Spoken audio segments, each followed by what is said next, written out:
2004 সালে মুক্তি পাওয়া ওয়ার্ল্ড অব ওয়ারক্রাফট সর্বাধিক বিক্রিত multiplayer online role playing game. Guinness World রেকর্ডের তথ্য অনুসারে এখন পর্যন্ত এই গেমসের 4 কোটির বেশি কপি বিক্রি হয়েছে। অ্যাডভেঞ্চার যুদ্ধ নিয়ে বিখ্যাত ওয়ার্ল্ড অব ওয়ারক্রাফট গেমস এবার জীবন্ত হয়ে উঠেছে চেক প্রজাতন্ত্রের এক জঙ্গলে। জমকালো পোশাকে সজ্জিত হয়ে গেমসের ভক্তরা উপস্থিত হন এই ইভেন্টে। লাইভ অ্যাকশন রোল প্লের 2 দিনের এই ইভেন্টে অংশ নেন শতাধিক প্রতিযোগী।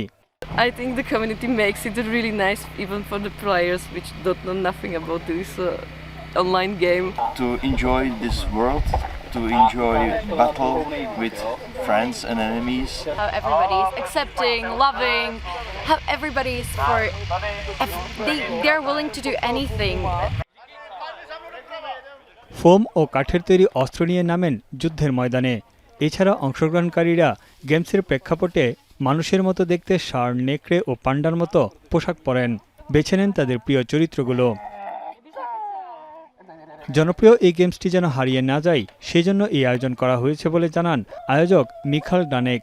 ইভেন্টের জন্য এই সেট তৈরিতে সময় লেগেছে সপ্তাহখানেক। It's been like weeks since we started here building everything up, all the locations and stuff. And I do it because I don't want this LARP to die, and someone needs to do it because it was one of my first LARP ever, and I fell in love with it, so I just want to keep the tradition going as long as possible. Online এই গেমটি সম্পর্কে যারা কিছুই জানেন না, এই আয়োজন তাদেরও উৎসাহিত করবে বলে ধারণা আয়োজকদের। তানভীর জনি, এখন বিশ্ব।